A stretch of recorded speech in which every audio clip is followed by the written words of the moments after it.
ప్రార్థన. మహోన్నతుడు, మమ్మల్ని మిక్కిలి ప్రేమించిన మా ప్రియ పరిశుద్ధుడా, స్తుతికి పాత్రుడా, స్తోత్రార్హుడా, అన్ని నామముల కంటే పైనామము కలిగిన వాడ, నిత్యము పరిశుద్ధ దూత గణములతో సైన్యములకు అధిపతి యెహోవా పరిశుద్ధుడు, పరిశుద్ధుడు, పరిశుద్ధుడు అని దేవునికి మహిమ కలుగునుగాక. దేవుని ప్రేమించి ఆయన పరిశుద్ధ సన్నిధిని చేరవచ్చిన ప్రియ విశ్వాసులందరికీ మన ప్రభువును ప్రియరక్షకుడైన యేసుక్రీస్తు వారి పరిశుద్ధ నామములో శుభాలు తెలియజేస్తున్నాను. ఆయన ప్రేమించి ఆయన పరిశుద్ధ సన్నిధిని చేరవచ్చిన ప్రియ విశ్వాసులందరికీ మన ప్రభువును ప్రియరక్షకుడైన యేసుక్రీస్తు వారి పరిశుద్ధ నామములో అందరికీ దీవెన కలుగునుగాక.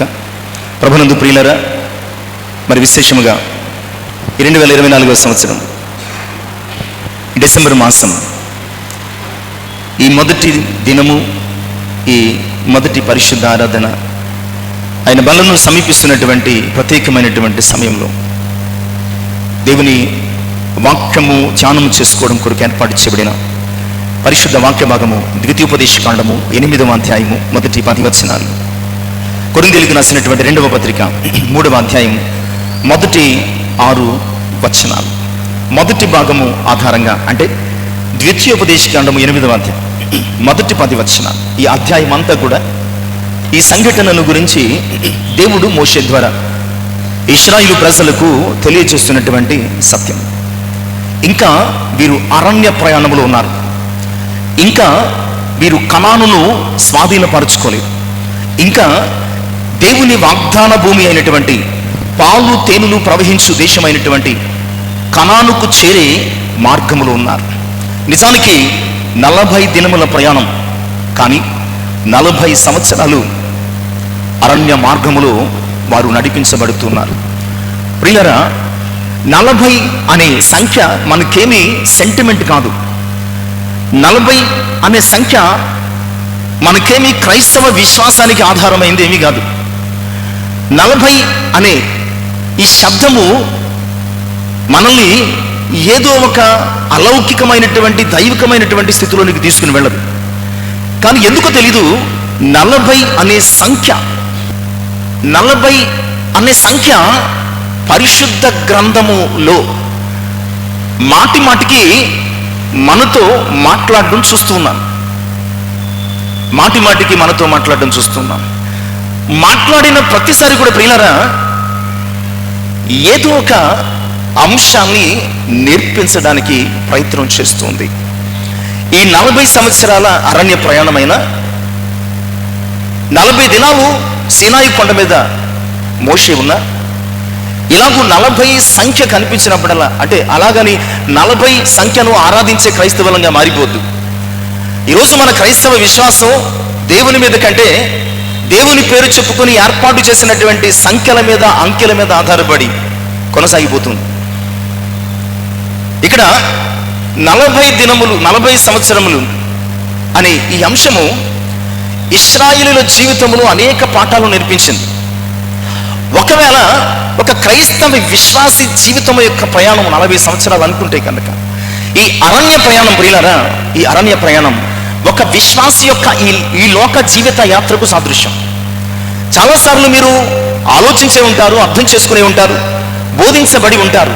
ఈ 40 సంవత్సరాల ఇశ్రాయేలీయుల అరణ్య ప్రయాణము ద్వారా ఇశ్రాయేలుకు మాత్రమే కాదు ప్రియులారా, నేటి క్రైస్తవ సంఘానికి కూడా ఈ లోకములో మనకు నేర్పుతున్నటువంటి ఈ లోక అరణ్య జీవితములో, ఈ లోక అరణ్య ప్రయాణములో మనకు నేర్పుతున్నటువంటి అనేక పాఠాలు మనకి కనబడుతున్నాయి.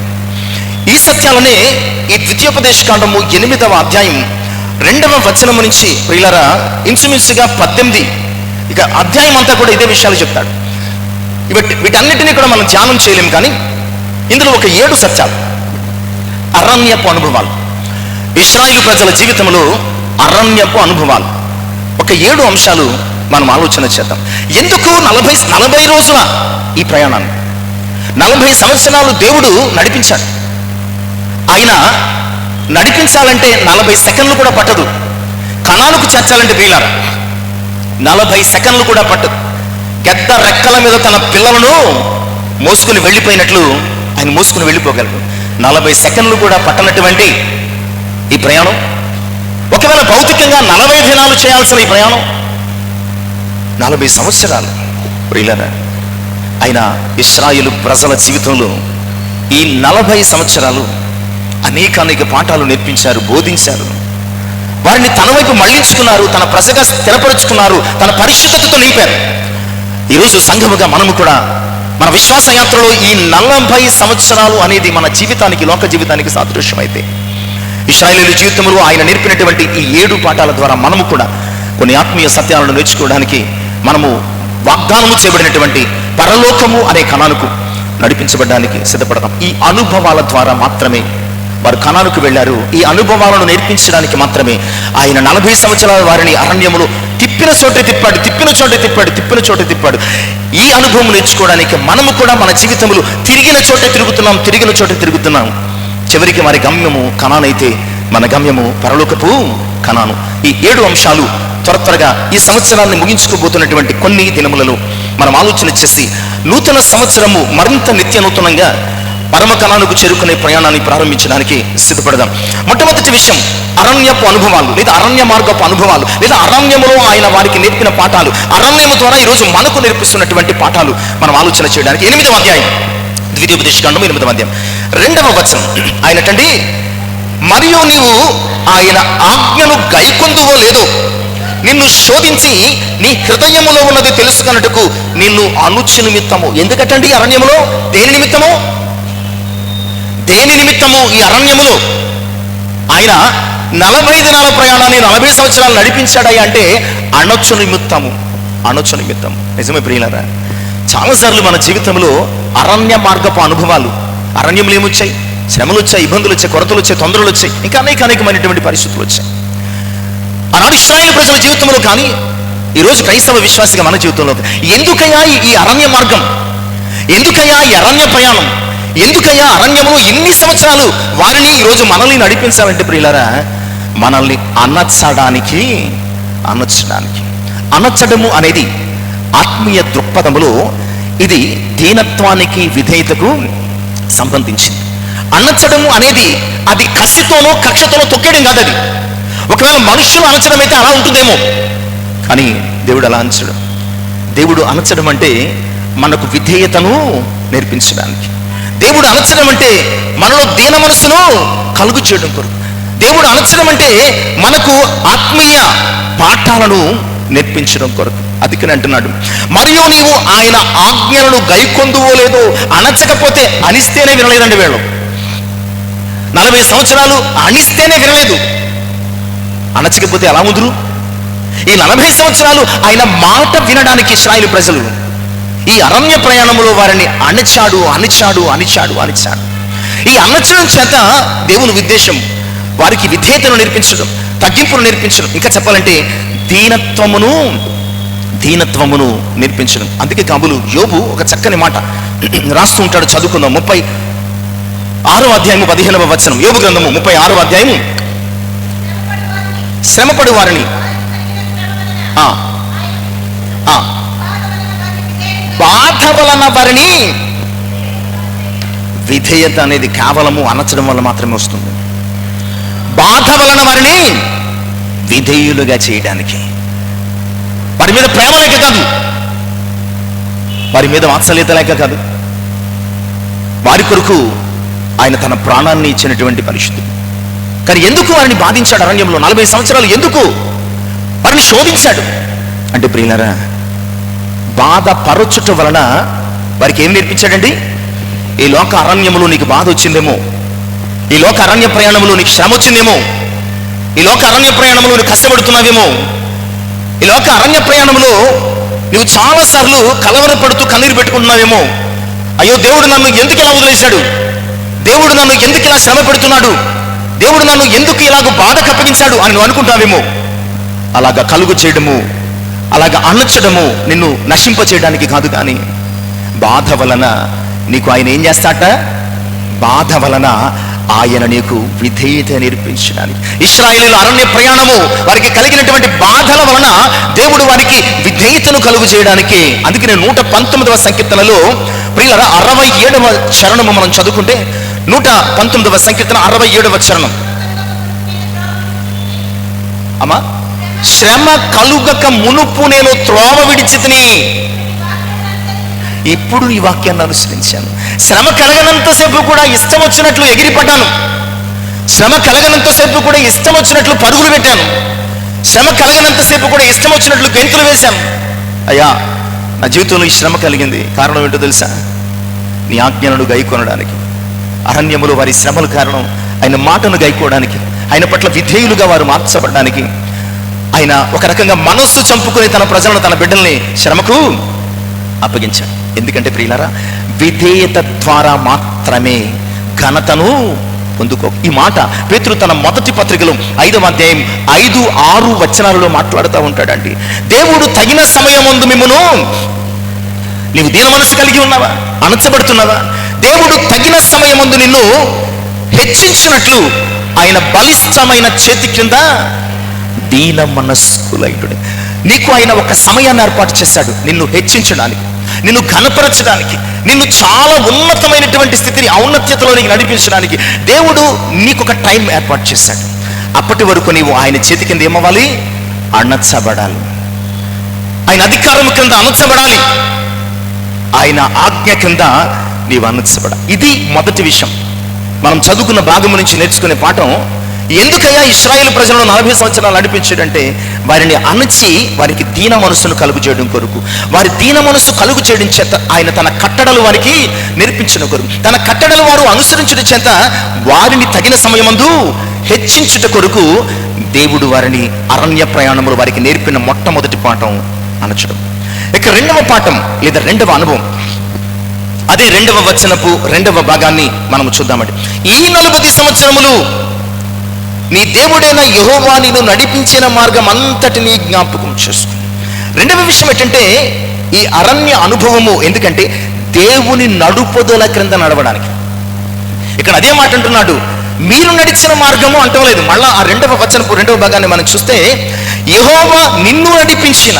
చాలాసార్లు మనం అనుకుంటాం మనమే నడిచేస్తున్నాం అనుకుంటాం, మనమే చేసేస్తున్నాం అనుకుంటాం, మనమే మాట్లాడేస్తున్నాం అనుకుంటాం, మనమే సాధించేస్తున్నాం అనుకుంటున్నాం. ప్రియులారా, ఆయన కృపలేనిది మనం ఏమి కూడా చేయం. అందుకనే ఈ 40 సంవత్సరాల ప్రయాణంలో ఇశ్రాయేలు ప్రజలకు బోధించడానికి, నేర్పించడానికి లేదా తెలియజేయడానికి చేసిన పని ఏంటంటే ఈ 40 సంవత్సరాలు వారిని నడిపించాడు. దేవుడు వారిని నడిపించాడు కనుకే వారు నడవగలిగారు. ఎక్కడి నుంచి అండి? 430 సంవత్సరాల బానిసత్వం నుంచి దేవుడు వారిని నడిపించాడు కనుకే ఎర్ర సముద్రములు వారు నువ్వు నడువు చూడు, నువ్వు నడిచి చూడు, నడవగలవా? ఆయన అంటున్నాడు, దేవుని నడుపుదల కింద ఉన్న జీవితం మీకు ఎలాంటిదో పరిచయించడం కొరకు ఈ 40 సంవత్సరాలు అరణ్యములో నీవు నడవడం కాదు, నేను నిన్ను నడిపించాను. ఆయన నడిపించాడు కనుకే వారి కాళ్ళు ఐగుప్తు నుంచి కనాల వైపుకు పరుగులు పెడుతున్నాయి. ఆయన నడిపించాడు కనుకనే ఎర్ర సముద్రంలో వారు కనీసం బురదంటకుండా నడిచారు. ఆయన నడిపించాడు కనుకనే వారి కాళ్లకు వాపు రాకుండా సురక్షితంగా వెళ్ళారు. ఆయన నడిపించాడు కనుకనే ప్రియులారా యోర్దానును దాటారు. ఆయన నడిపించాడు కనుకనే ఎరికో గోడలు ఎక్కి వెళ్ళిపోగలిగారు. ఆయన నడిపించాడు కనుకనే వారు 40 సంవత్సరాలు నడిచారు. ఈరోజు నువ్వు అనుకుంటున్నావేమో, నేను నడుస్తున్నాను అనుకుంటున్నావేమో, ఇది నా బలం అనుకుంటున్నావేమో, ఇది నా శక్తి అనుకుంటున్నావేమో, ఇది నా యొక్క ఘనత అనుకుంటున్నావేమో, ఇది నాకున్నటువంటి ఆరోగ్యం అనుకుంటున్నావేమో. ప్రియులారా, ఆయన నడిపించకపోతే మనం నడవలేం. అందుకనే భక్తుడు అన్నాడు, నడిపిస్తాడు నా దేవుడు, శ్రమలోనైనా నన్ను విడిచిపెట్టడు.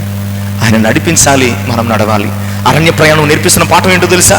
ఆయన నడిపించాలి, మనం నడవాలి. అంతే కాదు, నేను నడుస్తానంటే కనుక ఖచ్చితంగా నీవు ఊబిలో పడిపోతావు, ఖచ్చితంగా గుంటలో పడిపోతావు, ఖచ్చితంగా నీవు మరణపు లోయలోనికి వెళ్ళిపోతావు. పరిశుద్ధ గ్రంథంలో ఎంతో మంది సాక్ష్యాలు ఉన్నారు. నేను బలవంతుడు నడిచిన వారు, నేను జ్ఞానవంతుడు నడిచిన వారు, రాజులు ఉన్నారు, బలవంతులు ఉన్నారు, జ్ఞానవంతులు ఉన్నారు. ప్రియులారా, సొలొమోను అనుకున్నాడు నేను నడవగలనని, దేవునికి విరోధి అయిపోయాడు. సంసోను అనుకున్నాడు నేను నడవగలనని, భ్రష్టుడైపోయాడు.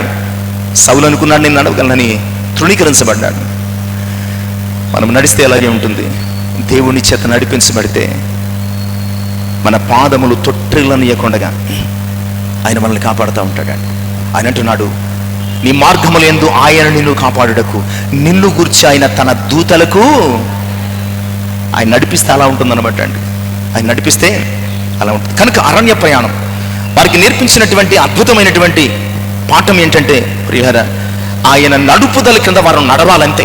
ఇష్టం వచ్చినట్లు నడవడానికి కుదరదు, ఇష్టం వచ్చినట్లు వెళ్ళడానికి కుదరదు, ఇష్టం వచ్చినట్లు పరుగులు పెట్టడానికి కుదరదు. ఆయన ఎలా నడిపిస్తే అలా నడవడానికి ప్రియులారా అరణ్య ప్రయాణంలో వారిని నడిపించినట్లుగా మనం చూస్తున్నాం. దేవుని నడుపుదల క్రింద ఉన్నటువంటి జీవితం. 143వ సంకీర్తన 10వ చరణం, 143వ సంకీర్తన 10వ చరణం త్వరగా చదువుకుందామండి. నీవే నా దేవుడవు, నీ చిత్తానుసారముగా ప్రవర్తించుటకు నాకు నేర్పము, నీ ఆత్మ సమభూమి గల ప్రదేశములలో నన్ను నడిపి. కీర్తనకారుడు అంటాడు, అయ్యా నేను నడిస్తే నా పాదాలు తొట్టిల్లిపోతాయ్యా, నేను నడిస్తే నేను పడిపోతానయ్యా. ఇదిగో నీవు నడిపిస్తే కనుక నా పాదాలు ఎలా ఉంటాయండి? సమభూమి గల ప్రాంతాలలో నడుస్తాను. సమభూమి గల ప్రాంతాలు ఎందుకంటే ఆయన మనల్ని విడిచిపెట్టే దేవుడు కాదు.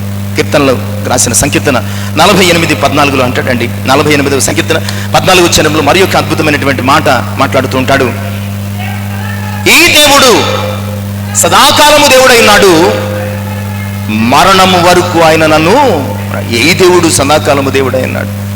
ఒకవేళ నీతో వస్తానన్న వారు సదాకాలం నీతో ఉండకపోవచ్చు, నీతో వస్తానన్న వారు సదాకాలం నీతో నడవకపోవచ్చు, నీతో వస్తానన్నారు ఎల్లకాలము నీతో ఉండకపోవచ్చు. కానీ ఈ దేవుడు సదాకాలము నీకు దేవుడైనాడు, మరణము వరకు నన్ను నడిపించు. మరణము వరకు అరణ్య మార్గము, అరణ్య ప్రయాణం. మొదట వారిని అణచి వారికి విధేయత నేర్పించడం కొరకు. 2, వారు దేవుని నడుపుదల క్రింద ఉండడము, దేవుని నడుపుదల క్రింద ఉండడం కొరకు దేవుడు వారికి ఆ అరణ్య ప్రయాణపు అనుభవాలను దయచేసాడు అన్న సంగతిని. ఇక 3వ విషయాన్ని కూడా చూద్దామండి. మనం చదువుకున్నటువంటి 8వ అధ్యాయం 3వ వచనపు మొదటి భాగం చూద్దామండి. ఆహారము వలననే కాక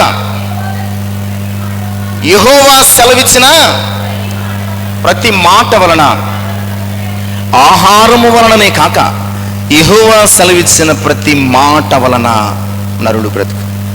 అరణ్యములో వారికి నేర్పించిన 3వ పాఠం లేదా 3వ సత్యం ఏంటంటే ప్రియులారా, దేవుని మీద ఆధారపడిన జీవితం. దేవుని మీద ఆధారపడిన. మనం అనుకుంటాం తింటే బతుకుతామని, మనం అనుకుంటాం మంచినీళ్ళు తాగితే ఆరోగ్యంగా ఉంటామని, మనం అనుకుంటాం వైటమిన్స్ టాబ్లెట్స్ వేసుకుంటే మన హెల్త్ బాగుంటుందని, మనం అనుకుంటాం మంచి మంచి ఫుడ్, డ్రై ఫ్రూట్స్ లేదా డ్రై నట్స్ లేదా సీడ్స్ తింటే మనం చాలా ప్రోటీన్ లేదా ఇంకా చాలా మంచి వైటమిన్స్ అంది ఆరోగ్యంగా ఉంటామని. ప్రియులారా, ఇవేమి మన ఆరోగ్యానికి కారణం కాదు. ఒకే విషయం, ఆయన నిన్ను ఉంచితే నువ్వు ఆరోగ్యంగా ఉంటావంతే. ఏ వ్యాధి నిన్ను సాకకుండా ఆయన నీ చుట్టూ కంచివేసి నువ్వు ఆరోగ్యంగా ఉంటే, నువ్వు ఆరోగ్యంగా నేను ఉండనిస్తే నువ్వు ఆరోగ్యంగా ఉంటావంతే. ఇక్కడ చెప్తున్నాడు, మనుష్యుడు ఆహారము వలన మాత్రమే కాదు, యెహోవా సెలవిచ్చిన మాట వలన బ్రతుకును. నువ్వు అనుకుంటున్నావు నేను కష్టపడుతున్నాను, సంపాదించుకుంటున్నాను, ఆహారము తింటున్నాను కనుక నేను బతుకుతున్నానని. ప్రియులారా, అలా అయితే చాలా మంది తింటున్నారు. చాలా మంది నీకంటే పౌష్టికాహారం తింటున్నారు, నీకంటే ఆరోగ్యవంతమైనటువంటి ఆహారం తింటున్నారు, నీకంటే బలవర్ధకమైనటువంటి ఆహారం తింటున్నారు. కానీ నీకంటే వారు ముందు వెళ్ళిపోయారు, నీకంటే వారు ముందు వెళ్ళిపోయారు. ప్రియులారా, ఆహారం వలన మనం బ్రతకటం లేదండి, ఆయన వాక్యము వలన. నీవు ఆహారం మీద ఆధారపడుతున్నావేమో, ఆయన వాక్యం మీద ఆధారపడి నేర్పించాడు. అందుకనే పలుమార్లు వారికి ఆకలి కలుగు చేశాడండి, పలుమార్లు వారికి దప్పిక కలుగు చేశాడు, పలుమార్లు వారి ప్రాణము సొమ్మసిల్లిపోయేటట్టు చేశాడు. నీవు ఆహారం చేత కదయ్యా బతకడం, నా మాట చేత నువ్వు బతుకుతావని చెప్పడానికి. దీని ద్వారా ఆయన వారికి దేవుని మీద ఆధారపడడం ఏంటో నేర్పించడానికి సిద్ధపడుతున్నాడు. అందుకనే వారు ఆకలిగా ఉన్నప్పుడు ఆకాశము నుంచి మన్నాను కురిపించాడు, దప్పిగా ఉన్నప్పుడు బండ నుంచి నీళ్ళు ఇచ్చాడు. వారిని వ్యవసాయం చేసుకోమని చెప్పొచ్చు, బావులు తవ్వుకోమని చెప్పొచ్చు, లేదా నదుల వెంబడి ప్రయాణించండి చెప్పొచ్చు. అప్పుడు వారు ఏమనుకుంటారంటే, మేము కష్టపడి సంపాదించుకుని తిన్నాం, మేము కష్టపడి చదువుకుని తాగాం, ఇది మా కష్టము అని అనుకుంటారు. అందుకనే వారికి ఆకలి కలుగు చేసి ఆయన మీద ఆధారపడేటట్టు చేశాడు, వారికి దప్పిక కలుగు చేసి ఆయన మీద ఆనుకునేటట్టు చేశాడు. అరణ్య ప్రయాణము వారికి నేర్పించిన 3వ పాఠం దేవుని మీద ఆధారపడడం నేర్పించింది. ఈ లోకములో విశ్వాసిగా నీ యొక్క జీవిత ప్రయాణం దేవుని మీద ఆధారపడడానికే. నీకు కొరతలు కలుగుతున్నాయంటే ఆయన నిన్ను ఏడిపించడానికి కాదు, నీకు అసంతృప్తి ఉందంటే ఆయన నిన్ను అసంతృప్తినిగా ఉంచడానికి కాదు, దేవుని మీద ఆధారపడడం నీకు నేర్పించాలని ఆయన ఆలోచిస్తున్నాడు. నీకు ఆకలి కలిగినప్పుడు, కష్టం కలిగినప్పుడు, శ్రమ కలిగినప్పుడు నీవు దేవుని వైపు చూడాలి, దేవుని మీద ఆధారపడాలి. చిన్నపిల్లాడు ఆకలేసినప్పుడు అమ్మ వైపు చూచినట్టుగా మనం చూడాలి, ఆధారపడాలని ఆయన ఈ అరణ్య ప్రయాణాన్ని మనకు కలుగు చేస్తుంది. నిజమే ప్రియులారా, సామెతల గ్రంథంలో అందుకనే దాని సొలొమోను ద్వారా 3వ అధ్యాయం 5వ వచనములు, 3వ అధ్యాయం నీ స్వబుద్ధిని ఆధారం చేసుకొనక నీ పూర్ణ హృదయముతో యెహోవా యందు, నువ్వు స్వబుద్ధిని ఆధారం చేసుకోకు, నీ పూర్ణ హృదయముతో యెహోవా యందు నమ్మిక, అంటే దేవుని మీద ఆధారపడు. దేవుని మీద ఆధారపడడం నేర్చుకో, దేవుని మీద ఆధారపడడం నేర్చుకో. ఈరోజు ప్రియులారా, నీ జీవితం ఎలా ఉంది ఆలోచించు. 22వ సంకీర్తనలో కూడా 10వ చరణంలో, 22వ సంకీర్తన 10వ చరణంలో ఈ మాట కూడా చదువుకొని తర్వాత అంశంలోనికి వెళ్ళిపోదాం త్వరగా. గర్భవాసనైనది మొదలుకొని నాకు ఆధారం నీవే, నా తల్లి నన్ను కన్నది మొదలుకొని, ఎవరు కాదు, అమ్మ నాన్న ఆధారం కాదు, అక్క చెల్లెండ్రు ఆధారం కాదు, భార్య భర్తల ఆధారం కాదు. ఇక్కడ అన్నాడు, నేను గర్భవాసినైనది మొదలుకొని నీవేనా ఆధారం, నీవేనా ఆధారం. కనుక అరణ్య మార్గంలో ఆయన వారికి ఏమి నేర్పించాడంటే, 1 అణచడం చేత దీనత్వాన్ని నేర్పించాడు, 2 ఆయన కాపుదల, ఆయన కింద నడవడం, ఆయన ఆజ్ఞ కింద నడవడం నేర్పించాడు, 3 ఆయన మీద ఆధారపడడం నేర్పించాడు. ఇక 4వ విషయాన్ని కూడా మనం చూద్దామండి. అదే 3వ వచనపు 2వ భాగాన్ని, 8వ అధ్యాయం 3వ వచనపు 2వ భాగాన్ని. ఆయన నిన్ను అణచి నీకు ఆకలి కలుగు చేసి, నీవే గాని నీ పితరులే గాని ఎన్నడూ ఎరిగిన మన్నతో నిన్ను పోషించు. అరణ్య మార్గం వారికి నేర్పించిన పాఠం, దేవుని చేత పోషించబడ్డం, దేవుని చేత పోషించబడ్డం. మనము ఎలా పోషించబడుతున్నాం ఏంటంటే, ఒక బలహీనుడైన భర్తను చూసామనుకోండి, ఎలా బతుకుతున్నారండి అంటే, నా భార్య ఉద్యోగానికి వెళ్తుందండి, నా భార్య నన్ను పోషిస్తుందండి. ఒక బలహీనమైనటువంటి భార్యను చూసి ఏంటి పరిస్థితి అంటే, నా భర్త నన్ను పోషిస్తున్నాడు. పిల్లల్ని అడిగితే మా తల్లిదండ్రులు నన్ను పోషిస్తున్నారు. అంటే మనం అనుకుంటున్న ఆలోచన ఏంటంటే, పోషణ అనేది మనం కష్టపడి సంపాదించుకుని మన మీద ఆధారపడి ఉన్నవారిని పెంచడం. కానీ అరణ్య మార్గం ద్వారా దేవుడు వారికి నేర్పించినటువంటి అద్భుతమైన పాఠం ఏంటంటే, దేవుని చేత మనము పోషించబడుతున్నాం అన్న సంగతి. దేవుని చేత మనం ఏం చేస్తున్నామండి, ఈ లోక జీవితం అంతా కూడా మనము దేవుని చేత ఆయన మనల్ని పోషించకుంటే గనక మనము బ్రతకలేం. చెప్తున్నాడు, ఇదిగో మీ పితరులు ఎన్నడూ ఎరుగినటువంటి మన్నా చేత అరణ్యములో ఈ 40 సంవత్సరాలు దేవుడు ఏం చేశాడండి, పోషించాడు.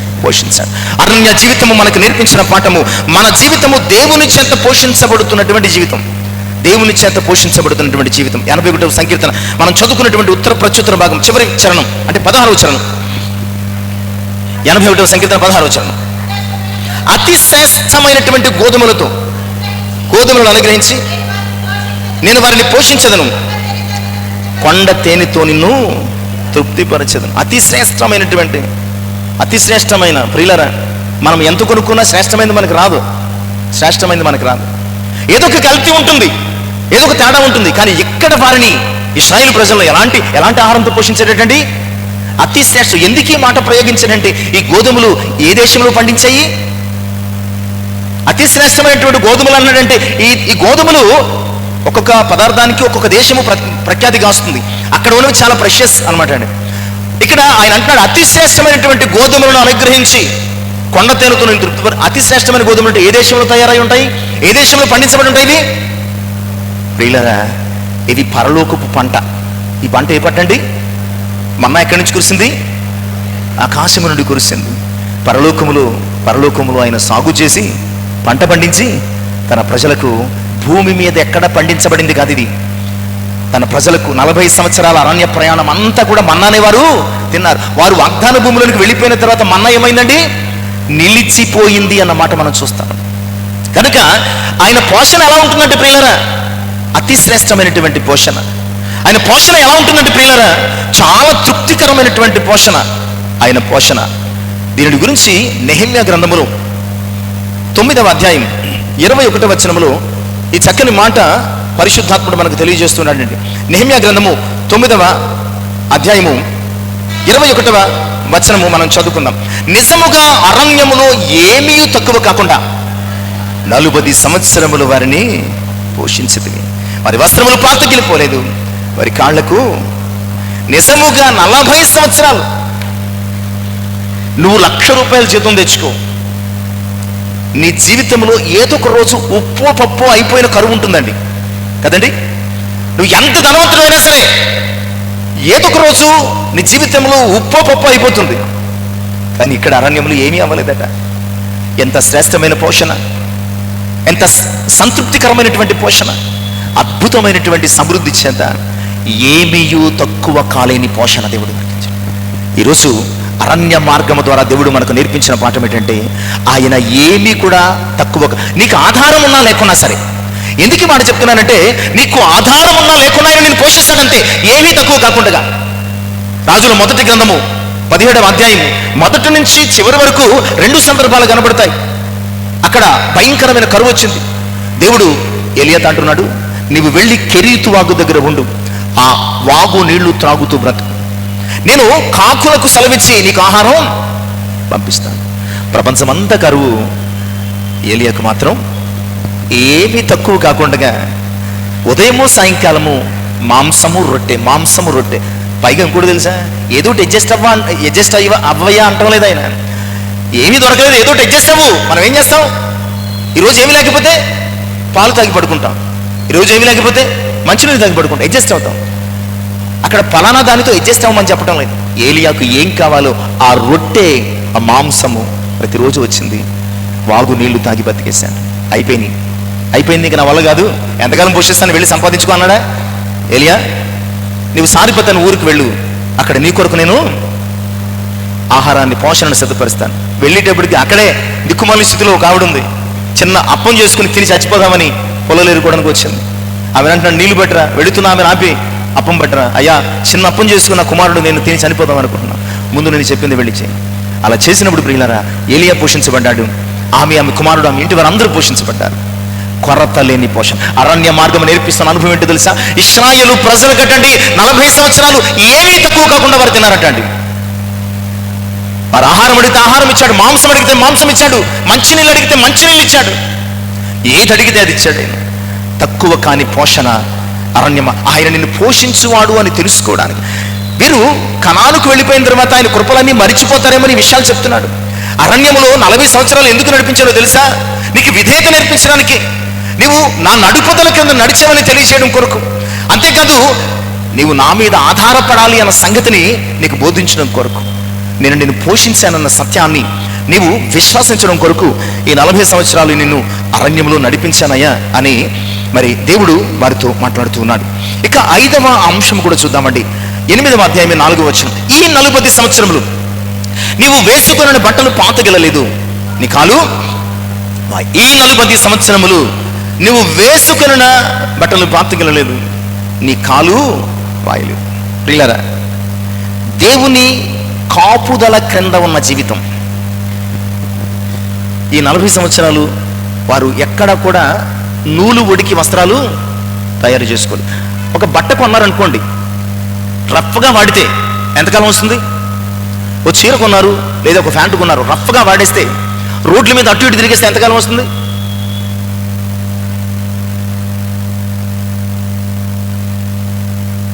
ఆరు నెలలు వాడతారు, ఒకరు సంవత్సరం వాడతారు, లేదా 2 సంవత్సరాలు వాడతారు. స్త్రీలు అయితే 20 సంవత్సరాలు 30 సంవత్సరాలు పట్టు చీరలు దాచుకుంటారు.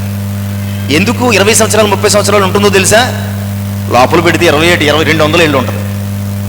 ఏదో రోజు బయటికి తీసినప్పుడు దేనికి దానికి పొడి కింద విడిపోతారు. కానీ వీళ్ళు అలా చేయలేదే. వారు తమ వేసుకున్న బట్టలు 1, 2 జతలు ఉంటాయి. బానిసలకి ఎన్ని ఉంటాయి? బానిసలు ఏమైనా 10 జతలు ఉంటాయి. వీళ్ళు ఎక్కడున్నారు? ఐగుప్తులో ఉన్నారు. బానిసలు 1, 2 ఉండుంటాయి, కొంతమందికి అది కూడా ఉండదు. కానీ ఇదే బట్టలు వేసుకుని వారు అరణ్యంలో ఎన్ని సంవత్సరాలు తిరిగేశారు?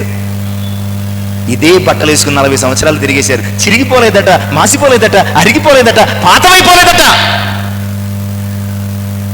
మరి కాళ్లకు గట్టిగా 10 గంటలు బస్సులో కూర్చుని ప్రయాణం చేసి కిందకి దిగితే కాళ్ళు ఇంత అయిపోయి ఉంటాయి. ఏమిటి నాకు అలవాటు లేదండి అంటాం. వారికి మాత్రం 40 సంవత్సరాలు తిరగడం అలవాటా లేదే. కానీ 40 సంవత్సరాలు దేవుడు వారిని కాపాడాడు అని చెప్పడానికి 40 సంవత్సరాలు నీ బలము, నీ శక్తి, నీ జ్ఞానం కదా నేను నిన్ను కాపాడానని చెప్పడానికి వారి వస్త్రాలు పాతవి అయిపోలేదు, వారి కాళ్ళు వాచిపోలేదు, వారు ఆరోగ్యంగా ఉన్నారు, చక్కటి బట్టలు కట్టుకున్నారు. బహుశా ఉతుక్కుంటూ ఉండొచ్చు, చక్కటి బట్టలు కట్టుకున్నారు. ప్రియులారా, ఈ లోకములో ఈ విశ్వాస యాత్ర నీవు కాపాడుకుంటే కాపాడబడుతున్నది కాదు. నీ దేవుడు అరణ్యములో 40 సంవత్సరాలు వారిని కాపాడినట్టు నిన్ను కాపాడుతుంటే నీవు ఈ 12వ నెలలోకి వచ్చావు. లేకపోతే మొదటి నెలలోనే చచ్చిపోవాలేమో, అంతే కదండి. 40 సంవత్సరాలు దేవుడు వారిని కాపాడుతుంటే వారి బతికి బట్టగట్టి కనానుకు వెళ్ళారు. ఈ 11 నెలలు దేవుడు నిన్ను కాపాడాడు గనక, ఆయన కాపుదల కింద ఉన్నావు గనక నీ చుట్టూ మరణము తిరిగినా, అనేక మార్లు ప్రమాదాలు వచ్చినా, ఎన్నోసార్లు నీ చింతలు చీకులు నీవు చచ్చిపోవాలని ఆలోచన చేసినా దేవుడు నిన్ను కాపాడాడు. కారణం ఏంటంటే ఆయన కాపుదల నీ చుట్టూ ఉన్నది, నీ ప్రాణం చుట్టూ ఉన్నది, ఆయన భద్రత నీ చుట్టూ ఉన్నది, నీ యొక్క మరి గృహము చుట్టూ ఉన్నది కనుక మనం కాపాడబడుతున్న మన సంగతిని ఎప్పటికీ మర్చిపోకూడదండి, ఎప్పటికీ మర్చిపోకూడదు. 91వ సంకీర్తన 11-14లో మరి కీర్తనకారుడు అద్భుతమైనటువంటి మాటలు మాట్లాడు. ఆయన యొక్క కాపుదల ఎలా ఉంటుందో తెలియజేస్తున్నాడంటే 11 నీ మార్గములన్నిటిలో నిన్ను కాపాడుటకు ఆయన నిన్ను గురించి తన దూతలకు ఆజ్ఞాపించును. నీ పాదములకు రాయి తగులుకుండగా వారు నిన్ను తమ చేతుల మీద ఎత్తి పట్టుకుంటారు. నీవు సింహములను, నాగుపాములను త్రొక్కెదవు, కొదమ సింహములను, భుజంగములను. అరణ్యములు ఎన్ని క్రూర మృగాలు ఉండుంటాయండి, ఎన్ని హానికరమైనటువంటి జంతువులు ఉండుంటాయి. వాటన్నిటి నుంచి కూడా ప్రియులారా, వారి మార్గములన్నిటిలో కూడా వారిని కాపాడడానికి ఆయన దూతను పంపించి వారిని కాపాడుతూ వారిని భద్రపరుస్తూ ఆయన వస్తూ ఉన్నారన్న సంగతిని దేవుని యొక్క వాక్యం ద్వారా 121వ సంకీర్తన మనం చదువుకుంటే, కొండల తట్టున కన్నులు ఇచ్చిన నాకు సహాయం ఎక్కడి నుంచి వచ్చును, యెహోవా వలన నాకు సహాయం కలుగునని చెబుతూ నన్ను కాపాడువాడు కునుకడు, ఇశ్రాయేలును కాపాడువాడు కునుకడు, నిద్రపోడు. పగలు ఎండ దెబ్బైన, రాత్రి వెన్న దెబ్బైన తాలకుండా కాపాడతాడటండి ఆయన మనల్ని కాపాడేవాడు. ఆయన కాపాడడంలో ఆయన ఆనందించేవాడండి, కాపాడడంలో ఆయన ఆనందించేవాడు. యెరూషలేము చుట్టూ పర్వతున్నట్టు యెహోవా ఇది మొదలుకొని తన ప్రజల చుట్టూ ఉంటుంది. నిజమే ప్రియులారా, ఆనాడు అరణ్యములో దేవుడు వారిని కాపాడకపోతే ఈరోజు ఈ జీవిత అరణ్యములో, ఈ ఆత్మీయ ప్రయాణములో, ఈ విశ్వాస యాత్రలో ఆయన మనల్ని కాపాడకపోతే ప్రియులారా, ఎప్పుడో మనము మట్టి అయిపోయేవారం, ఎప్పుడో మన శరీరము భూమిలో కలిసిపోయి ఉండి ఆయన మనల్ని కాపాడుతూ ఉన్నాడు కనుకని అరణ్య మార్గం ఇశ్రాయేలు ప్రజల జీవితంలో చెప్తున్న సత్యం మనకు నేర్పిస్తున్న పాఠం ఏంటంటే, దేవుడు కాపాడేవాడు, ఆయన కాపాడితేనే మనము సాగిపోగలం, కాపాడబడగలం అన్న సంగతిని వాక్యం ద్వారా తెలియజేస్తున్నాను. సమూయేలు 2వ గ్రంథము 8-6లో దావీదు ఎక్కడికి వెళ్ళినా, సమూయేలు గ్రంథం 8వ అధ్యాయం 6వ వచనము 14వ వచనంలో కూడా ఇదే మాట్లాడు. దావీదు ఎక్కడికి వెళ్ళినా దేవుడు అతనిని కాపాడుచున్నాడు. దావీదు ఎక్కడికి వెళ్ళిన దేవుడు దావీదుని ఏం చేశాడటండి? అది గాఢాంధకారపు లోయలు కావచ్చు, మరణఛాయల ప్రదేశాలు కావచ్చు, భయంకరమైనటువంటి శ్రమలు కావచ్చు, ప్రియులారా ఆయన కాపాడాడు కనుకనే ఇశ్రాయేలీయులు కాపాడబడ్డారు. ఈరోజు మనల్ని ఆయన కాపాడుతున్నాడు కనుకనే ఎన్ని వ్యాధి బాధలు వచ్చినా, ఎన్ని కష్ట నష్టం వచ్చినా మనం కాపాడబడుతున్నాం మన సంగతి. ఇక 6వ విషయాన్ని కూడా మనం త్వరగా చూద్దామండి. 7-8 వచనాలు. 7-8 నీ దేవుడైన యెహోవా నిన్ను మంచి దేశంలో ప్రవేశపెట్టు, అది నీటి వాగులను, లోయలలో నుండి, కొండలలో నుండి పారు ఊటలు, అగాధ జలములు గల దేశం. అది గోధుమలు, యవలు, ద్రాక్ష చెట్లు, అంజూరపు చెట్లు, దానిమ్మ పడు గల దేశము, ఒలివ నూనెయు తేనెయు గల దేశము. అందుకే 9వ చరణం కూడా చదువు. కరువు అనుకొనకుండా నీ ఆహారము తిని దేశం, అందులో ఏ లోపము ఉండదు, అది ఇనుపు రాళ్ల గల దేశము, దాని కొండలలో నీవు రాగి త్రవ్వి తీయవచ్చు. అరణ్య ప్రయాణంలో చెప్తున్న మాటలండి, ముందు నుంచి అదే చెప్తున్నాడు ఆయన. పాలు తేనెలు అదుగో పాలు తేనెలు ప్రవహించే దేశం, అది ఆయన కన్నులు సంవత్సరాది మొదలుకొని సంవత్సరాంతం వరకు ఉండే దేశం, అది నిత్యము ఆకాశ వర్ష జలము తాగు దేశం. ఎన్నో చెప్తున్నాడు. ఈ అరణ్య ప్రయాణంలో 40 సంవత్సరాలు కనానును చూపిస్తూ, ఆయన వాగ్దానాలను జ్ఞాపకం చేస్తూ ఆయన వారికి నేర్పించిన ఈ 6వ పాఠం ఏంటో తెలుసా? వారిని నిరీక్షణ కలిగిన వారుగా తయారు చేస్తున్నాడు. ఇక్కడ కూడా మనం చదువుకున్నటువంటి ఆ 7వ భాగములో నీ దేవుడైన యెహోవా నిన్ను మంచి దేశములో ప్రవేశపెట్టును, ఫ్యూచర్ టెన్స్ లో మాట్లాడుతున్నాడు. ప్రవేశపెట్టును, కలుగబోయే, జరగబోయే, అనుగ్రహించబోయే, వెళ్ళబోయే అరణ్య ప్రయాణములో ఇశ్రాయేలు ప్రజలకు ఆయన నేర్పిస్తున్న సత్యం ఏంటంటే నిరీక్షణ. దేవుని కొరకు ఎదురు చూడడం, దేవుని వాగ్దానాల కొరకు ఎదురు చూడడం, దేవుని కార్యాల కొరకు ఎదురు చూడడం, దేవుని కృపల కొరకు ఎదురు చూడడం, దేవుడు ఇచ్చినటువంటి ప్రతి మాట కొరకు ఎదురు చూడడం. ప్రియులరా, నిరీక్షణ అనేది లేకపోతే, నిరీక్షణ అంటే మన సరళమైనటువంటి భాషలో రేపటి మీద ఆశ, అంతే, రేపటి మీద ఆశ. నిరీక్షణ అనేది లేకపోతే ఈరోజే మనం చచ్చిపోతాం. ఈరోజు మనం అంత బతుకున్నటువంటి కారణం ఏంటి? ఈరోజు మనం అంతా బతుకున్నామంటే కారణం ఏంటి? మన మానవ భాషలు బతుకున్నామంటే కారణం రేపు అనే దాని కొరకు, లేదా మరుక్షణం అనే దాని కొరకు, మన పిల్లల కోసమో, మన భార్య కోసమో, మన భర్త కోసమో, తల్లిదండ్రుల కోసమో, లేదా సంతోషాన్ని సుఖాన్ని అనుభవించడం కోసమో, ఉద్యోగం, ఏదో మొత్తానికి దేవుడు ఇచ్చిన కనుక ప్రియులారా, ఇశ్రాయేలు ప్రజలకు ఈ 40 సంవత్సరాలు ఆయన నేర్పించినటువంటి అద్భుతమైనటువంటి పాఠం ఏమిటంటే, వారు దేవుడు ఇచ్చిన వాగ్దానం పట్ల, దేవుడు వారిని నడిపించబోయే దేశం పట్ల, దేవుడు వారిని స్థిరపరచబోయే కార్యాల పట్ల వారు నిరీక్షణ కలిగిన వారుగా వారు ఎదగాలి. నిరీక్షణ కలిగిన వారుగా ఆయన స్వారూప్యంలోనికి నడిపించబడాలి. నిరీక్షణ ప్రజలుగా వారు సాగాలి అన్నటువంటి సంగతిని వారికి నేర్పించడం కొరకు ప్రియులారా ఈ 40 సంవత్సరాలు. నిజమే, నిరీక్షణ అనేది ఎలా పుడుతుందంటే, అది నీకు వెంటనే ఇచ్చేసారనుకోండి. ఏదైనా ఏదో ఒకటి అడిగావు, అడిగినప్పుడు దాన్ని వెంటనే ఇచ్చేసారు. రేపు అడుగుతావు, ఏ ఉద్దేశంతో అడుగుతావు? మొన్న వెంటనే ఇచ్చేసారు కదా, ఈరోజు కూడా అలాగే ఇచ్చేస్తారు. అడుగుతావు, తర్వాత తర్వాత తర్వాత వెంటనే ఇచ్చేస్తే ప్రియులారా, ఈ వ్యక్తికి ఏమవుతుందంటే వెంటనే పొందుకోవాలి అనే ఈ ఇంటెన్షన్, ఓపిక, సహనము అనేవి ఆత్మీయ లక్షణాలు అలవర్చబడం. అందుకని తల్లిదండ్రులు కూడా చూడండి, అడిగినప్పుడు కొనే పరపతి ఉంటుంది, సొమ్ము ఉంటుంది, కానీ చూద్దాంలే అంటే యాజ్ పర్ సైకాలజీ అడిగిన వెంటనే ఇస్తే దాని విలువ తెలీదు, ఈ వ్యక్తి నేర్చుకునే పాఠం కూడా ఏమీ ఉండదు. ఇశ్రాయేలు ప్రజలకు ఎందుకు 40 దినాల్లో పంపించలేదు, 40 సంవత్సరాలు వారిని ఆలస్యం చేశాడంటే, వారిలో నిరీక్షణ పుట్టించాలి. దేవుని పట్ల నిరీక్షణ కావాలి. దేవుని వాగ్దానాల పట్ల, దేవుని వాక్యం పట్ల, దేవుడిచ్చే స్వాస్థ్యం పట్ల వెంటనే ఇచ్చేస్తే పాలు తేనెలు ప్రవహించే దేశం యొక్క విలువ వాళ్ళకి తెలియదు, కనాను యొక్క విలువ వాళ్ళకి తెలియదు, దేవుని వాగ్దానాల పట్ల వారికి నిరీక్షణ ఎప్పటికీ రాదు. అందుకని 40 అబ్రహాము జీవితంలో 25 సంవత్సరాలు గడపడానికి కారణం ఏంటంటే, అబ్రహాము నిరీక్షణతో విశ్వాసులకు తండ్రిగా పరిపూర్ణతలోనికి నడిపించబడ్డాడు. ఇక్కడ కూడా ఇశ్రాయేలు ప్రజల జీవితంలో ఆయన ఇక్కడ చెప్తున్నటువంటి మాట, మీరు ప్రవేశపెట్టును అని చెప్పి జరగబోయే, వారు పొందబోయే, వారికి లభించబోయే అనేక విషయాల గురించి మాట్లాడుతున్నాడు. కారణం ఏంటంటే, వాటిని ఇవ్వబోయే దేవుని మీద వారు నిరీక్షణ కలిగి ముందుకు సాగడము వారికి మేలుకరమై ఉన్నదన్న సంగతిని తెలియజేయడం కొరకన్నా సత్యాన్ని తెలియజేస్తున్నాను. ఈరోజు ప్రియుల హోషేయ గ్రంథము 2వ అధ్యాయం 15వ వచనం, దేవుని యొక్క వాక్యం మనతో మాట్లాడుతున్నటువంటి సత్యం. ఈ అరణ్య ప్రయాణములో నీ జీవిత శ్రమలన్నిటినీ కూడా ఆయన నిరీక్షణ ద్వారముగా మలచి ఆయన నిన్ను పరలోకానికి నడిపించడానికి ఆయన సత్యాన్ని తెలియజేయడానికి. హోషేయ గ్రంథం 2:15, ఆయన ఆకోరు లోయను, ఆ మాట లేదండి అక్కడ, అక్కడ నుండి ఆయన దానిని తోడుకుని వచ్చి ఆకోరు శ్రమగల లోయను, ఆయన ఈ లోకము ఆకోరు శ్రమగల లోయ అయితే వారికి ఈ లోకములో నడిపించడానికి ముఖ్య కారణం ఏంటంటే, వారిని నిరీక్షణ ద్వారము ద్వారా పరలోకానికి కనానుకు నడిపించడం. ఈరోజు కూడా మన జీవితం ఆకోరు వంటి అరణ్య ప్రయాణంలో ఉన్నదేమో. ఆయన ఎందుకు ఈ అరణ్య ప్రయాణంలో మనం నడిపిస్తున్నాడంటే, నిరీక్షణ ద్వారము గుండా పరలోకపు వాగ్దానాన్ని మనము స్వతంత్రించుకున్నట్టుకు అన్న సంగతిని దేవుని యొక్క వాక్యం ద్వారా. అందుకనే 42వ సంకీర్తనలో 5-11 చరణాల్లో చదవవసరం లేదండి. కీర్తనకారులు కోరు కుమారులు అంటారు, నా ప్రాణమా నీలో నీవు ఎందుకు కృంగిపోతున్నావు, తొందరపడుతున్నావు, దేవుని యందు నిరీక్షణ ఉంచుము, దేవుని యందు నిరీక్షణ ఉంచుము, ఆయనే మన ఆశ్రయం. నిజమే ప్రియులారా, రోమపత్రిక 5వ అధ్యాయం 5వ వచనం, ఈ నిరీక్షణ మనల్ని సిగ్గుపరచదు, ఈ నిరీక్షణ మనల్ని సిగ్గుపరచదు. నిజమే, ఇశ్రాయేలు ప్రజల నిరీక్షణ నేర్పించినటువంటి దేవుని వాగ్దానాలను స్వతంత్రించుకోవడానికి వారు అరణ్యంలో 40 సంవత్సరాలు ప్రయాణించారు, కానీ సిగ్గుపడలేదు. 40 సంవత్సరాలు నిజమే 40 సంవత్సరాలు ప్రయాణించారు, కానీ ఆయన వారిని సిగ్గుపడ 40 దినాల ప్రయాణము 40 సంవత్సరాలు ప్రయాణించిన ఆయన వారిని సిగ్గుపడనివ్వలేదు. ఒకవేళ నీ జీవితంలో నీవు ఎదురు చూస్తున్నటువంటి ఆయన మేలులు, ఆయన కృపలు, ఆయన ఆశీర్వాదాలు, ఆయన వాగ్దానాలు నువ్వు స్వతంత్రించుకోవడానికి నీకు లేట్ అవుతుందేమో, కానీ ఆ నిరీక్షణ నిన్ను సిగ్గుపరచదు, ఆ నిరీక్షణ నిన్ను సిగ్గుపరచదన్న సంగతిని దేవుని యొక్క వాక్యం ద్వారా జ్ఞాపకం చూస్తాం. ఇక చివరి అంశానికి నడిపించబడతాం ప్రియులారా, చివరి అంశానికి నడిపించబడతాం.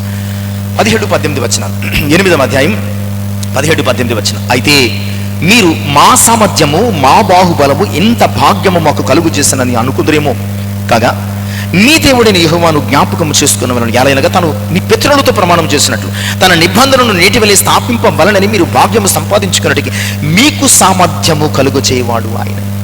ఒకవేళ మీరు అనుకుంటారేమో, ఊరకనే 40 దినాలు ప్రయాణించేసి అక్కడికి వెళ్ళిపోతే ఇది మా సామర్థ్యము, ఇది మా బలం అనుకుంటారేమో.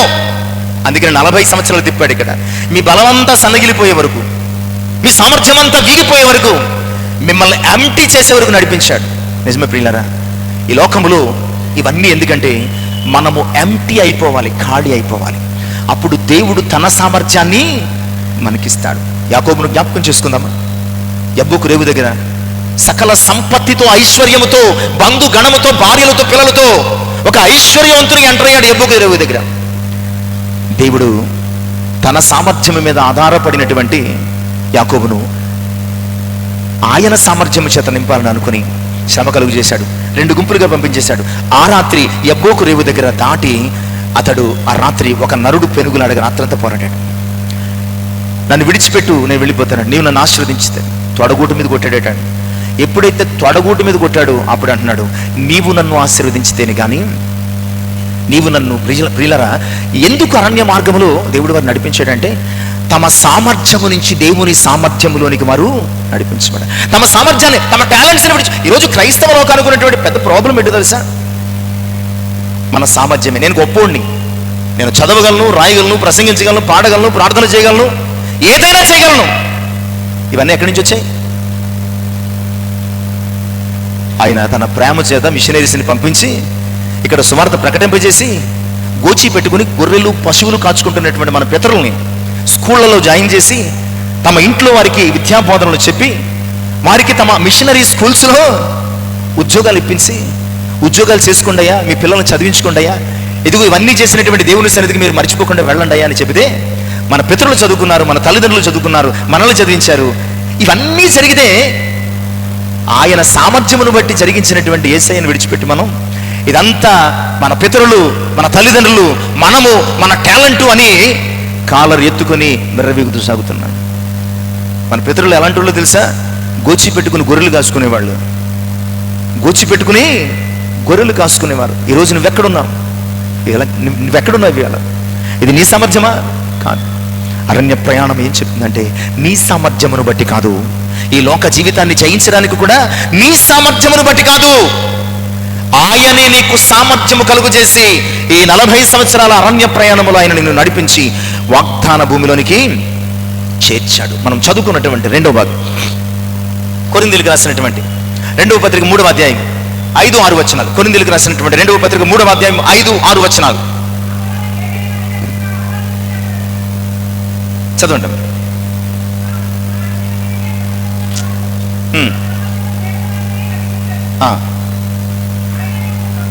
మా వలన ఏదైనా అయినట్టుగా ఆలోచించుటకు మా అంతటా మేమే సమర్థులం కాదు, మా సామర్థ్యము దేవుని వలనే కలిగింది. ఆయనే మమ్మల్ని క్రొత్త నిబంధనకు అనగా అక్షరములకు కాదు కానీ ఆత్మకే పరిచారకులు అవుటకు మాకు సామర్థ్యము. ఇది మా సామర్థ్యం కాదయ్యా. ఇలా చెప్పగలవా క్రైస్తవుడా? ఇలా చెప్పగలవా? ఇది మా సామర్థ్యం కాదు. నేను ప్రసంగిస్తున్నానంటే నా సామర్థ్యం కాదు. మీరు పరిపాలిస్తున్నారంటే మీ సామర్థ్యం కాదు. మీరు వింటున్నారంటే వినికిడు కూడా మీ సామర్థ్యం కాదు. ఆయన చెవులను కలుగు చేశాడు కనుక వింటున్నారు. మీరు ఏది చేసినా మీ సామర్థ్యము కాదు, ఆయన మాకు సామర్థ్యము కలుగు చేశాడు కనుక మేము మాట్లాడగలుగుతున్నాం, చెప్పగలుగుతున్నాం, పరిచర్య చేయగలుగుతున్నాం, సమస్తము చేయగలుగుతున్నాం. ఆయన తన సామర్థ్యమును అనుగ్రహించి 40 సంవత్సరాలు వారిని నడిపించాడండి. ఈ రోజు నువ్వు ఉద్యోగం చేస్తున్నావు, కంప్యూటర్ మీద కూర్చుని. ఈరోజు నువ్వు విమానం నడుపుతున్నావు, ఆకాశంలోకి ఎగురుతున్నావు. ఈరోజు చంద్రమండలం మీద వెళ్ళిపోతున్నావు. నీ జ్ఞానమా, నీ సామర్థ్యమా, నీ బలమా? ఆయన నీకు జ్ఞానం అనే సామర్థ్యం ఇచ్చాడు కనుక జ్ఞానవంతునిగా బతుకుతున్నాం. బలం అనే సామర్థ్యం ఇచ్చాడు కనుక బలవంతునిగా బతుకుతున్నాం. ఈరోజు నీకు ఉద్యోగం ఇచ్చాడు కనుక ఉద్యోగం చేయగలిగే సామర్థ్యతనిచ్చాడు కనుక నువ్వు బతుకుతున్నావు. ఇక్కడ అంటున్నాడు, ఇదిగో మా సామర్థ్యమును బట్టి కదయ్యా, దేవుడే మాకు సామర్థ్యమును కలుగు. అరణ్యము వారికి నేర్పించింది ఏంటంటే వారి సామర్థ్యము పూర్తిగా ఎంటీ అయిపోయిందండి. అరణ్యములు వారు ఏమైపోయారంటే ఫస్ట్లోనే వికెట్ డౌన్ అయిపోయింది. ఎక్కడ? ఎర్ర సముద్రం దగ్గర మొత్తం స్మాష్ అవుట్ అనమాట అండి. వారి బలము, వారి ధైర్యము, వారి సంతోషం, వాళ్ళు ఏంటో అక్కడ చూపించాడు దేవుడు. ఎర్ర సముద్రం దాటిన దగ్గర నుంచి 40 సంవత్సరాలు మీ సామర్థ్యం మీద ఆనుకుని నడిస్తే నడవరు. ఇదిగో మీరు అందుకని అక్కడ ఉపయోగించిన మాట్లాడు తెలుసా? నువ్వు తెలివిని ఉపయోగించు, బలమును ఉపయోగించు, ప్రయత్నించడం లేదు. ఏమన్నాడు? మీరు ఊరక నీ సామర్థ్యం ఎందుకు పనికిరాదు. ఇక్కడ ఎర్ర సముద్రం దగ్గర దేవుడు వారికి నేర్పించిన పాఠము, 40 సంవత్సరములు వారిని నడిపించిన మార్గము, మీరు ఊరక నిలిచి చూడండి. అంతే, మీరు ఊరక నిలిచి చూడండి. నిజమే ప్రియులారా, అరణ్య ప్రయాణం వారికి నేర్పించినటువంటి పాఠం ఏంటంటే, మనము మన సామర్థ్యం మీద కాదు, ఎవరి సామర్థ్యం మీద బతకాలండి? దేవుని సామర్థ్యం మీద. దేవుని సామర్థ్యం మీద మనం బతికినప్పుడు, నెహెమ్యా గ్రంథం 6వ అధ్యాయం 15వ వచనం చాలాసార్లు మనం జ్ఞాపకం చేసుకుంటుంటామండి. నెహెమ్యా గ్రంథం 6వ అధ్యాయం 15వ వచనం, అక్కడ నెహెమ్యా జస్ట్ 52 దినములలో యెరూషలేము ప్రాకారాలు కట్టెడు గుమ్మాలు నిలబెట్టేశాడు. చాలాసార్లు చెప్పిన మాట, 2.5 మైళ్ళు అండి, 2.5 మైళ్ళ గోడ 52 దినాల్లో పూర్తి చేస్తాడు. ఇది ఈ సామర్థ్యం, అతని సామర్థ్యమా? ఈ పని మొదలు పెట్టడానికి నెహెమ్యా ఏం చేశాడో తెలుసా? కొన్ని దినాలు ఉపవాసం పడి ప్రార్థన చేశాడు. ఈ పనిలో వచ్చే సమస్యలను అధిగమించడానికి నెహెమ్యా ఏం చేశాడో తెలుసా? ప్రతి క్షణము, దేవా మమ్మను బలపరచు, దేవా మాకు సామర్థ్యము కలిగించే, దేవా మా చేతులను బలపరచు అని చెప్పి ప్రతి ఇటుకకు ప్రార్థన, ప్రతి అడుగు గోడ కట్టడానికి ప్రార్థన. వారు ప్రార్థించినటువంటి వారికి దేవుడు సామర్థ్యము కలుగజేయగా, ఏళ్ల తరబడి కట్టాల్సినటువంటి ఆ ప్రహరీ, ఆ ప్రాకారం జస్ట్ 52 డేస్ 52 దినాల్లో కట్టేశాడు. ఈరోజు నీ సామర్థ్యంతో అయితే ఒక ఇటుక కూడా పెట్టలేవు. దేవుని సామర్థ్యం మీద ఆధారపడితే నీవు 52 దినాలలో అద్భుతమైనటువంటి రక్షణ ప్రాకారాలు నీ దేశానికి కట్టేయగలవు. కనుక అరణ్య మార్గం నేర్పించిన పాఠం, దేవుడు తన సామర్థ్యము చొప్పున నడిపించాడని తెలుసుకో. 7 విషయాలు మనం నేర్చుకున్నాం. 1, అరణ్య ప్రయాణము వారికి అణచడం చేత దీనత్వాన్ని నేర్పించు. 2, దేవుని నడుపుదల కింద ఉండాలి అనే సత్యాన్ని బోధించిన. 3, దేవుని మీద ఆధారపడాలి అన్న సంగతిని వారికి తెలియజేస్తాడు. 4, ఆయన మాత్రమే పోషించువాడని వారికి తెలియజేశాడు. 5, ఆయన కాపుదల క్రిందనే మీకు భద్రత ఉందని తెలియజేశాడు. ఇక 6, వారు నిరీక్షణ కలిగిన ప్రజలుగా జీవించడానికి ఆలోచన చేశారు. 7, వారు తమ జీవితంలో తమ సామర్థ్యం మీద కాదు, దేవుని సామర్థ్యం మీద ఆనుకోవాలి అని తెలియజేశాడు. ప్రియులారా, వీటన్నిటిని బట్టి ఈ అధ్యాయము మూలవచనాన్ని ఒకటి రాశాడు పరిశుద్ధాత్ముడు. 8వ అధ్యాయం 10వ వచనం, నీవు తిని తృప్తి పొందిన తర్వాత నీ దేవుడైన యెహోవా నీకు ఇచ్చిన మంచి దేశమును బట్టి ఆయనను స్తుతింపాలి. ఇవన్నీ నేర్చుకుని వాగ్దాన భూమికి వెళ్తావు చూడు. ఆ వెళ్ళిన తర్వాత వీటన్నిటిని బట్టి నువ్వేం చేయాలి? ఆయన ఏం చేయాలండి? స్తుతించాలి. ఆయన నిన్ను పోషించిన విధానాన్ని బట్టి, నిన్ను కాపాడిన విధానాన్ని బట్టి, నీకు ఆత్మీయ సంగతులు బోధించిన స్థితిని బట్టి, నిన్ను భద్రపరిచిన విధానాన్ని బట్టి, పితరులు ఎరుగని మన్నాతో నిన్ను పోషించినటువంటి స్థితిని బట్టి, దేవుడు అరణ్యములో నీకు అనుగ్రహించిన సమస్తమును బట్టి నీవు ఆ దేశానికి వెళ్ళినప్పుడు ఏం చేయాలి? ఆ దేశానికి వెళ్ళినప్పుడు తిని తృప్తి పొంది, దేవాని కొందనాలు, 40 సంవత్సరాలు నువ్వు నాకు నేర్పిన పాఠాలను బట్టి, 40 సంవత్సరాలు నువ్వు నాకు బోధించినటువంటి కృపలను బట్టి, 40 సంవత్సరాలు నువ్వు నా జీవితంలో ఇచ్చినటువంటి ఈ గొప్ప ఆశీర్వాదాలు, మేలులను బట్టి దేవాని కొందనాలని ఆయన అనుగ్రహించినటువంటి ఆ వాగ్దాన భూమిలో అడుగుపెట్టి తిని తృప్తి పొందిన తర్వాత నీ హృదయం ఎలా ఉండాలంటే కృతజ్ఞతతో నిండి కృప కలిగిన దేవుణ్ణి స్తుతించాలి. ప్రియులారా, సంవత్సరాంతపు దినములలో ఉన్నాం. దేవుని చిత్తమైతే ఇంకొక సంవత్సరము, లేదంటే ఈ సంవత్సరమే మన జీవితానికి ముగింపు కావచ్చు. ఆయనను స్తుతిస్తూ ఆయన కనానుకు వెళ్ళడానికి సిద్ధపడదాం. ఆయనను మహిమపరుస్తూ దేవుడిస్తే ఇంకొక నూతన సంవత్సరాన్ని చూద్దాం. అయితే ఈ 7 విషయాలు నీ జీవితంలో జ్ఞాపకం చేసుకో. ఈ 7 సత్యాలు ఈ లోక విశ్వాస జీవితపు అరణ్య ప్రయాణములు నీవు ఖచ్చితంగా దేవుని గురించి తెలుసుకోవలసిన అవగాహన కలిగి ఉండాల్సినటువంటి విషయాలు. ఈ అనుభవం నీవు కలిగి ఉంటే కనానుకు చేరగలుగుతావు. అట్టి అనుభవము, ఆశీర్వాదము, కనానుకు చేరు కృప పరిశుద్ధాత్ముడు మనకు దయచేయునుగాక. ఆమెను తల నుంచి ప్రార్థన చేసుకుని. పరిశుద్ధుల వందనాలు, మీ మాట సంపూర్ణ స్వచ్ఛత గలది, మీ సావుకునికి ప్రేమనేది. అయ్యా, మాతో మాట్లాడేందుకు వందనాలయ్యా. విన్న వాక్య మా హృదయములు ఫలింపచేసి ఈ లోకంలో మేము జీవించిన ఈ జీవిత కాలము మీరు మాకు నేర్పుతున్నటువంటి ఒక పాఠమని, ఆత్మీయ పాఠమని గ్రహించి, మీరు నేర్పిన ప్రతి పాఠమును మేము అర్థం చేసుకుని నేర్చుకుని అయ్యా మీ సన్నిధిని అయ్యా మేము సిద్ధపడడానికి, పరలోకపు కణానికి ఎదురు చూడడానికి ఈ వాక్య మా హృదయములు ఫలింపించి యేసునామమున ప్రార్థించి వేడుకొనుచున్నాను తండ్రి. ఆమేన్. దేవునికి మహిమ కలుగును గాక. దేవుడు దీవించి ఆశీర్వదించును గాక. ఆమేన్.